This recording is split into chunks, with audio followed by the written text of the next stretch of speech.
Muito bem, nós entramos agora no tópico da irregulação do metabolismo de glicogênio, síntese e degradação de glicogênio, e nesse tópico a regulação pela ação hormonal será muito importante. De fato, nós já havíamos visto hormônios atuando na regulação de vias metabólicas, por exemplo, em aulas anteriores, por exemplo, no caso da via glicolítica, onde um dos pontos de regulação hormonal possível era a piruvato quinase, onde o glucagon liberado em situação de hipoglicemia levava a uma diminuição da atividade dessa enzima, enquanto que a insulina liberada em situação de alta glicemia levava a uma ativação da piruvato quinase. Naquele vídeo eu havia comentado que esses hormônios não agem diretamente sobre a enzima. De fato, havia um mecanismo molecular composto por uma série de passos, de etapas, que levavam à alteração da atividade da enzima. O mesmo vai ocorrer agora aqui, no contexto da regulação da atividade de enzimas envolvidas no metabolismo de glicogênio, e, portanto, vale a pena nós descrevermos esse mecanismo de transdução de um sinal hormonal, uma molécula, que é um hormônio, que se encontra no meio extracelular, que através de um mecanismo molecular, esse sinal, esse hormônio que está no meio extracelular, vai gerar um sinal intracelular, uma molécula intracelular, que irá sinalizar para modificação de atividade de enzimas de vias metabólicas. Então, esse processo da ação hormonal, esse processo de ação molecular, que envolve esse processo que é denominado de transdução de sinal. Então, vamos abordar a transdução de sinal e os mecanismos envolvidos, moleculares envolvidos nesse processo. No caso do glucagon, da insulina, são dois hormônios polipeptídicos que já citei até alguns exemplos ali de sua atuação. O glucagon, 29 aminoácidos, liberado em situação de hipoglicemia.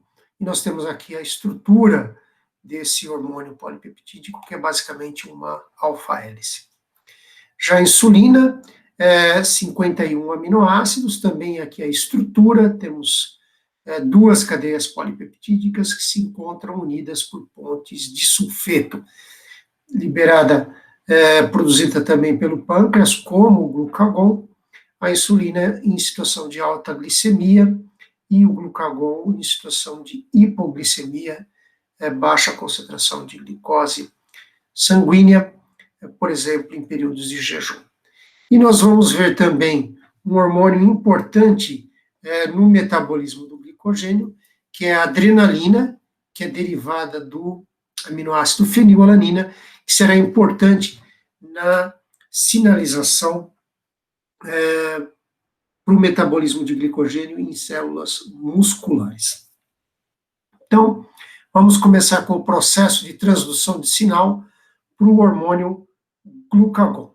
Então, liberado em situação de hipoglicemia, esse hormônio polipeptídico. Então, temos aqui nesse esquema como ocorre esse processo de transdução de sinal no caso desse hormônio. Então, nós temos um esquema que representa a membrana celular, a bicamada lipídica, então, membrana plasmática. Aqui nós temos o meio extracelular, onde se encontrará o hormônio em situação de hipoglicemia, e o citoplasma dessa célula. Então, na membrana celular, por exemplo, uma célula de hepatócito. Então, na membrana dessa célula, nós temos uma proteína integral na membrana, cruza toda essa membrana. No caso do receptor é o receptor do hormônio glucagon, então uma proteína integral de membrana, cruza toda a membrana, e ela possui um sítio onde o glucagon pode se ligar aqui no meio extracelular. Então, um sítio na estrutura dessa proteína onde o glucagon interage com a proteína receptora.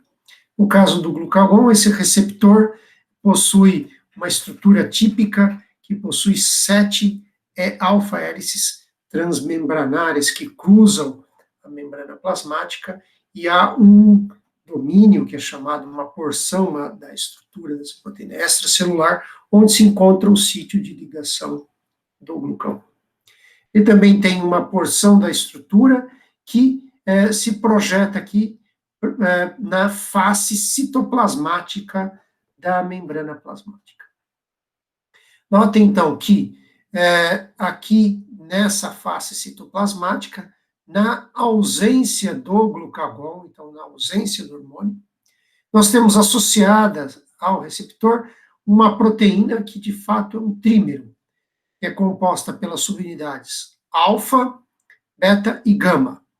Esse trímero é chamado de uma proteína G, justamente porque ela tem a capacidade de ligar GDP aqui na sua subunidade alfa. Então, GDP é um análogo do ATP, é um nucleotídeo semelhante, no caso, ao ADP, trocando a adenina por guanina, que é a base nitrogenada. Então, nessa situação, na ausência do glucagon, esse trímero da proteína G se encontra associado ao receptor hormonal. Muito bem, então agora na situação de hipoglicemia, com o glucagon presente, essa subunidade alfa da proteína G irá, com a ligação do glucagon, ela irá sofrer uma alteração estrutural acoplada aqui com modificações no receptor, e ela troca esse produto GDP por um GTP, que é um análogo do ATP, nucleotídeo trifosfatado. Muito bem, ligando o GTP, esse trímero se dissocia, como está representado aqui por essas setas. Então, as subunidades beta e gama se dissociam da subunidade alfa da proteína G. A subunidade alfa e outras duas subunidades, vejam que elas se associam à membrana por lipídios que se encontram ligados covalentemente na sua estrutura de aminoácidos. Muito bem, então, presença do hormônio ligando ao receptor, a subunidade alfa troca GDP por GTP, então sai esse dinucleotídeo, entra um trinucleotídeo, um trifosfatado, um nucleotídeo trifosfatado, desculpem, sítio ativo, levando a uma alteração conformacional que dissocia a subunidade alfa dessa outra subunidade dimérica. Essa subunidade pode agora se difundir pela membrana e ela pode se encontrar e, enquanto mantém-se ligada a GTP, ela pode se interagir e associar a uma outra enzima que encontra-se ligada à face citoplasmática da membrana plasmática. Ao interagir com essa proteína, que de fato é uma enzima chamada adenilato ciclase, então, essa subunidade alfa, interagindo com a adenilato ciclase, ela contém o GTP, interagindo com a adenilato ciclase, leva essa enzima a converter ATP em uma outra molécula chamada AMP cíclico. Essa reação está esquematizada aqui, o ATP, então, um nucleotídeo trifosfatado, adenilato ciclase, leva a quebra dessa ligação, clivagem dessa ligação fosfodiéster, liberação de pirofosfato e a formação de uma ligação covalente entre a hidroxila 3 e a hidroxila 5 através desse fosfato, que era esse fosfato que estava aqui. Então, esse é o AMP cíclico, por conta dessa ligação entre essas duas hidroxilas via esse grupo fosfato.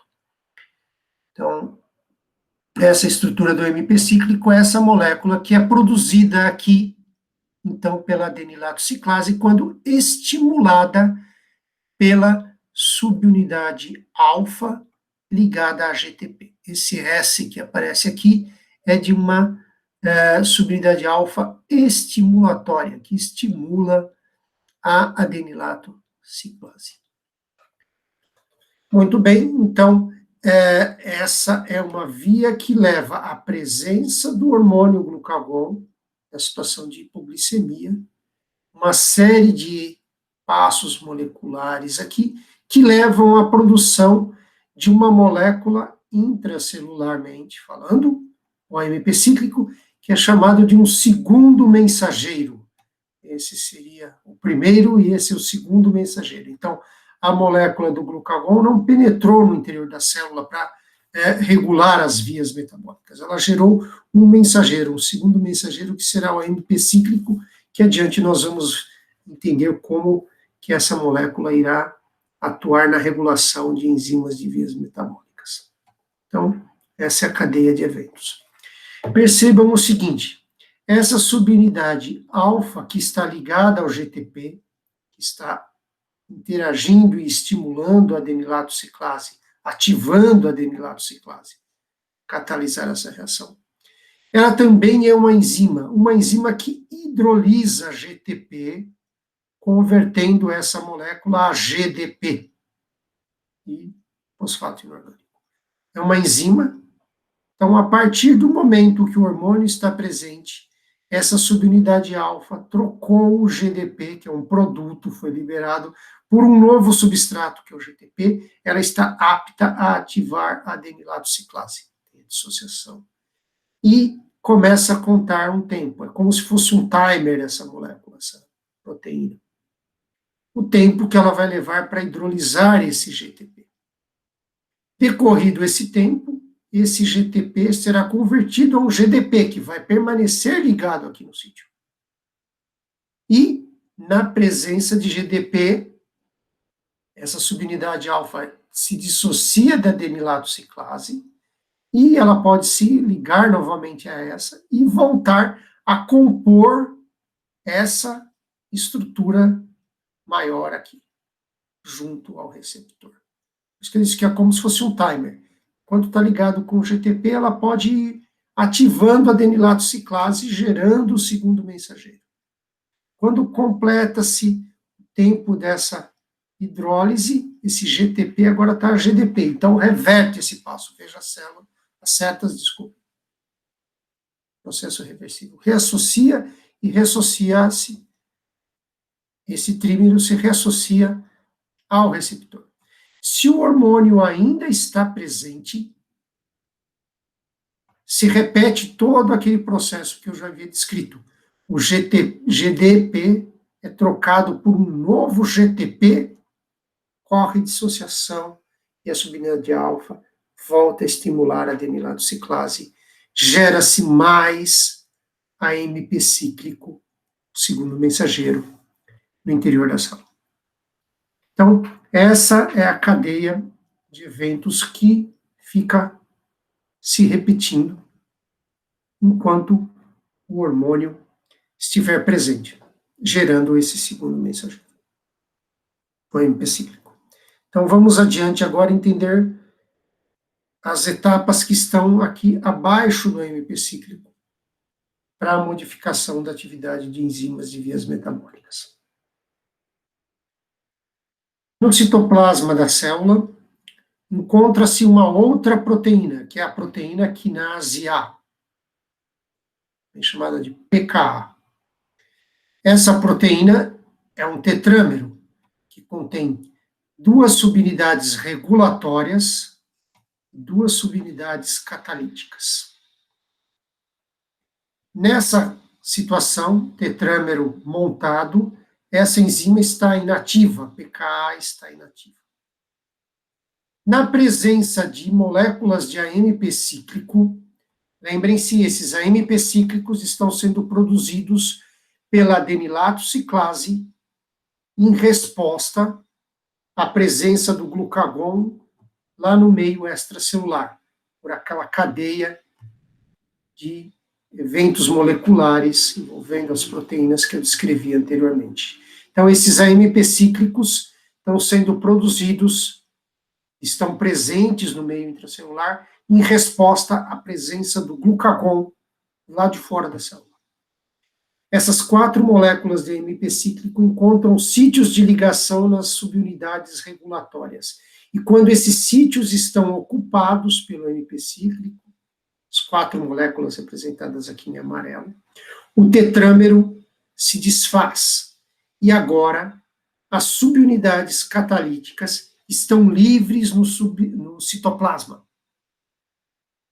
Essa é uma proteína quinase A. Essas subunidades catalíticas têm uma atividade de fosforilação de outras proteínas, está esquematizado aqui.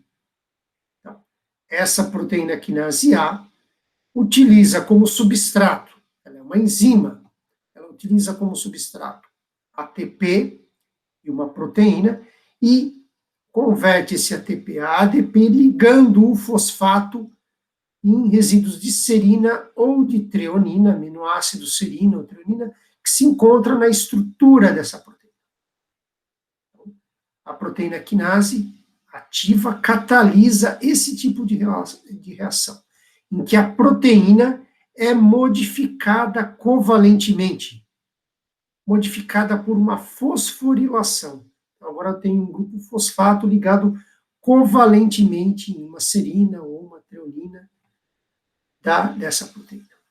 E essa modificação covalente é um mecanismo de regulação de atividade enzimática, como foi comentado, por exemplo, lá na aula de introdução ao metabolismo.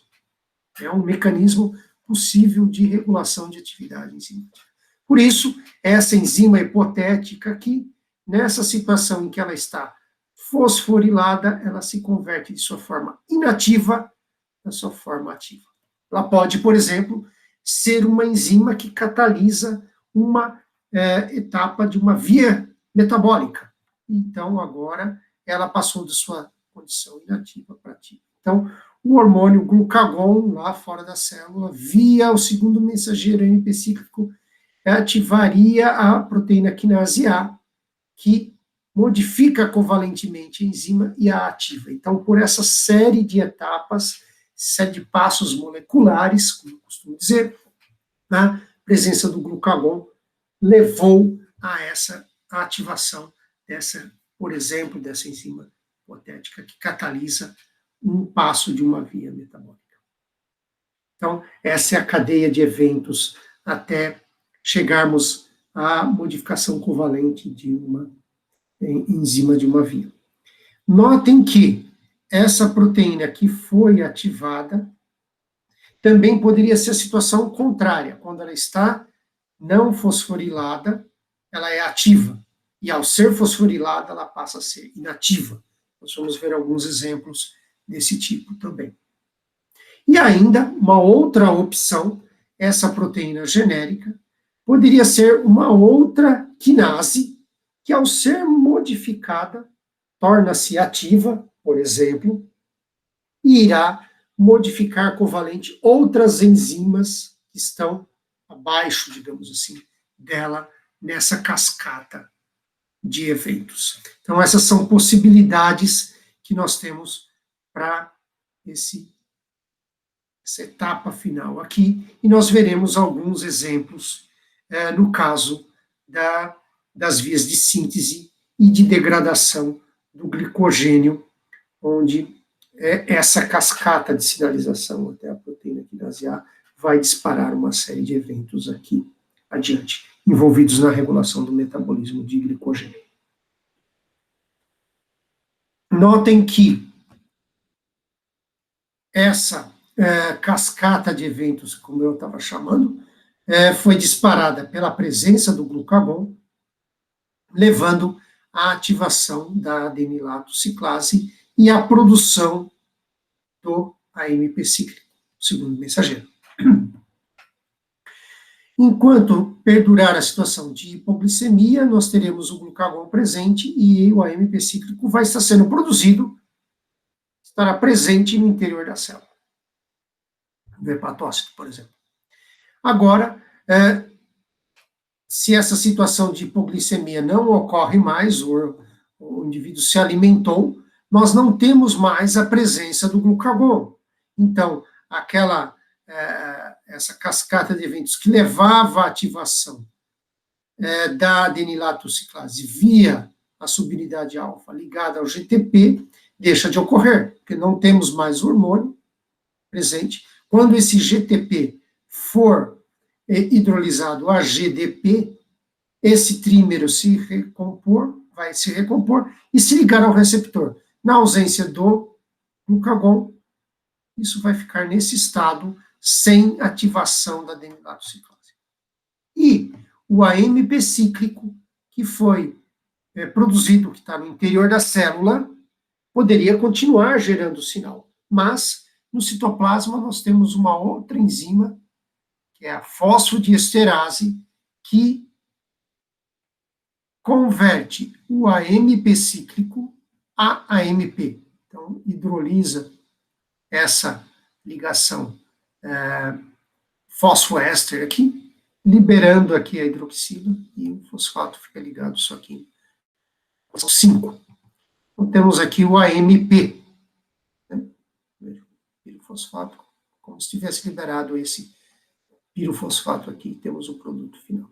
Então, o AMP cíclico é hidrolisado e aí deixa de atuar como um segundo mensageiro nesse caso.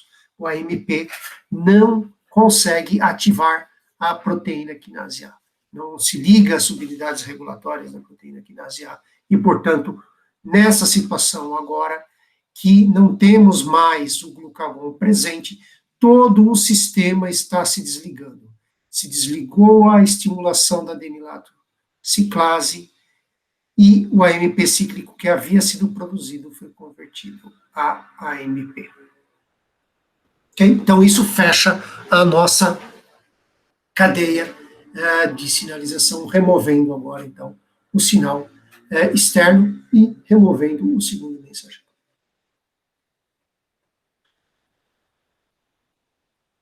Outro sistema de transdução de sinal hormonal que eu comentei que iríamos descrever é o caso da adrenalina. E esse que atua, por exemplo, em células musculares, modulando, regulando o metabolismo de glicogênio. A cadeia de transdução de sinal, no caso da adrenalina, para células musculares e envolvida no metabolismo do glicogênio, ocupa exatamente passos muito similares àqueles que eu acabei de descrever para o glucagon. Nós temos um receptor de membrana, então aqui é o meio extracelular, a membrana, representada nessa barra cinza, e aqui o meio intracelular. E aqui nós temos a adrenalina, sua estrutura de superfície molecular. E agora aqui, ao invés de termos o esquema, como visto no caso do glucagon, aquelas mesmas proteínas, tá? A proteína G trimérica, subunidades beta, gama, alfa, ligada ao GDP. Então, na ausência do hormônio, temos o receptor, que é um receptor particular para a adrenalina, cada hormônio tem aí a sua proteína receptora. Então, temos aquela estrutura como se fosse um tetrâmero, receptor mais trímero, com a ligação da adrenalina à proteína G-alfa, a subunidade G-alfa, desculpe, troca o GDP por GTP, e isso leva à dissociação do trímero do receptor. E separa as subunidades beta e gama da subunidade alfa. Como havia dito, essas subunidades são ligadas covalentemente em lipídios que estão inseridos na face interna da membrana plasmática. Então, se separou o dímero, a subunidade alfa, agora ligada a GTP, pode interagir com a adenilato ciclase, que vocês já conhecem. A adenilato ciclase, ativada pela subunidade G, alfa estimulante, converte ATP em AMP cíclico e pirofosfato. Temos o nosso segundo mensageiro aqui, que tem aquela cadeia de eventos adiante que vocês já conhecem. Então, como a via aqui do transdução do sinal envolve as mesmas proteínas que agora vocês têm a oportunidade de ver aqui com os seus modelos de superfície molecular. Você tem uma ideia da estrutura terciária dessas proteínas, da forma da molécula e da sua estrutura quaternária também, a interação dentro do trímero e do tetrâmero. E aqui também uma estrutura quaternária, essa adenilato ciclase. Muito bem, a subunidade alfa irá, em algum momento, hidrolisar o GTP a GDP, e nessa situação ela vai se dissociar da adenilato ciclase, reassociar a subunidade beta e gama e voltar a se ligar ao receptor. Se o hormônio está presente, GDP é trocado por GTP e, mais uma vez, essa estrutura se desmancha e a subunidade alfa pode voltar a ativar a adenilato ciclase, gerando a AMP cíclico. Mesma série de eventos que eu havia descrito anteriormente. Agora a gente pode ter uma ideia mais clara das proteínas envolvidas. O próximo hormônio que nós vamos abordar é a insulina, também agora voltando a um hormônio que é peptídico. E essa é a estrutura do receptor de insulina. Então, agora nós vamos ter uma via de transdução de sinal que será diferente daquelas duas que nós abordamos anteriormente. Mais uma vez aqui no nosso esquema, nós temos o meio extracelular, a membrana plasmática representada por essa barra cinza, e aqui o citoplasma. Vocês veem que nós temos uma estrutura quaternária nesse receptor, nessa proteína, que vocês estão vendo a sua superfície molecular aí, a estrutura terciária e quaternária desse receptor.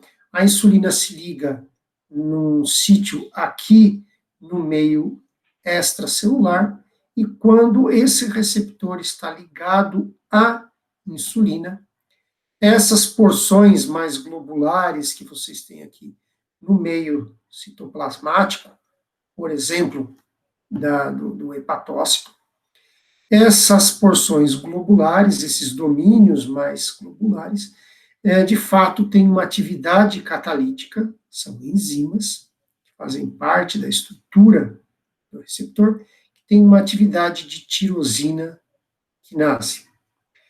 Isso significa que essas subunidades catalíticas, como é dito o nome, são enzimas, catalisam a fosforilação de aminoácidos tirosina que ocorrem na própria estrutura do receptor. Então, utilizando ATP, essas subunidades catalíticas se fosforilam, autofosforilação. Então, ATP vai a ADP e o grupo fosfato fica ligado covalentemente na cadeia lateral de um resíduo de tirosina que faz parte da estrutura desses domínios. Autofosforilação, por isso que é tirosina quinase. E agora, nessa situação em que esses domínios globulares se autofosforilaram, estão fosforilados, esses grupos fosfato. Então, agora nós passamos aqui para o nosso esquema, o receptor aqui, os domínios globulares no meio citoplasmático estão fosforilados, se autofosforilaram, são esses P's aqui. a insulina continua presente. Então, nessa situação, alta glicemia, por exemplo, foi disparado esse processo. Insulina presente, os domínios catalíticos se autofosforilaram. E aí, como eu estava dizendo, esses grupos fosfato servem como ponto de interação, ancoragem, interação não covalente, de uma outra proteína que se acopla, proteína que se adapta ao receptor de insulina, se liga ali, então, não covalentemente, interage de qualquer maneira, e essa proteína acopladora também é fosforilada, e agora ela serve como sítio para ancoragem, interação não covalente, de uma outra proteína que essa também é uma quinase. Essa proteína quinase tem uma atividade interessante. Ela atua catalisando a fosforilação de um fosfolipídio de membrana. Ocorre aqui no folheto interno da membrana plasmática desse hepatócito, por exemplo. Então, essa proteína quinase, quando acoplada a essa estrutura quaternária aqui, de receptor, insulina, receptor, proteína acopladora, essa proteína quinase agora catalisa a fosforilação da cabeça polar desse fosfolipídio. É um fosfatidil-inositol. Então, só aqui no esquema dos ácidos graxos, nós temos o glicerol, e aqui o inositol, que forma a cabeça polar. Ele tem 2 grupos fosfato, daí esse P2 aqui, e essa proteína quinase, ela irá catalisar a adição de um terceiro grupo fosfato numa hidroxila desse inositol. Então, gerando 1, 2, 3, 4, 5. 3, 4, 5 trifosfato inositol. Então, um inositol trifosfatado nas posições 3, 4 e 5, desculpem. Então, agora aqui, indo de difosfatado para trifosfatado. É como se agora essa molécula trifosfatada, nessas 3 posições, ela terá um papel equivalente ao AMP cíclico, como um mensageiro de sinal intracelular. Só que ela não está no citoplasma, como no caso do AMP cíclico, nos 2 exemplos anteriores. Esse agora fosfatidil-inositol trifosfatado, o PIP3 aqui, ele serve nessa sua cabeça polar como ponto de ancoragem de 2 quinases diferentes. Então, várias dessas moléculas estão sendo produzidas, essa quinase aqui, catalisando essa reação diversas vezes, temos vários desse produto, e eles servem como ponto, essas cabeças polares servem como ponto de ancoragem, interações não covalentes, tem sítios de interação aqui. Dessas 2 quinases, que é uma quinase dependente de fosfatidil-inositol, que catalisa agora a fosforilação da proteína quinase B, PKB, que de inativa passa a ativa. Veja que ela está fosforilada. Então, esse fosfatidil-inositol trifosfatado serve para ancorar e aproximar essas 2 proteínas ali no folheto da membrana. Senão elas estariam difusas no próprio citoplasma e não se encontrariam na superfície da membrana, efetivamente, a proteína quinase dependente de fosfatidil-inositol não encontraria efetivamente a proteína quinase B para fosforilá-la aqui ao consumo de ATP, gerando a proteína quinase B modificada covalentemente e ativa agora. A proteína quinase B irá, como mostram as setas tracejadas aqui, encontrar outros alvos aí no citoplasma, que ela, sendo uma proteína quinase, irá modificar covalentemente por fosforilação, alterando a atividade dessas enzimas que estão envolvidas, por exemplo, no metabolismo do glicogênio. Então, essa é a via de transdução de sinal envolvida com o hormônio insulina.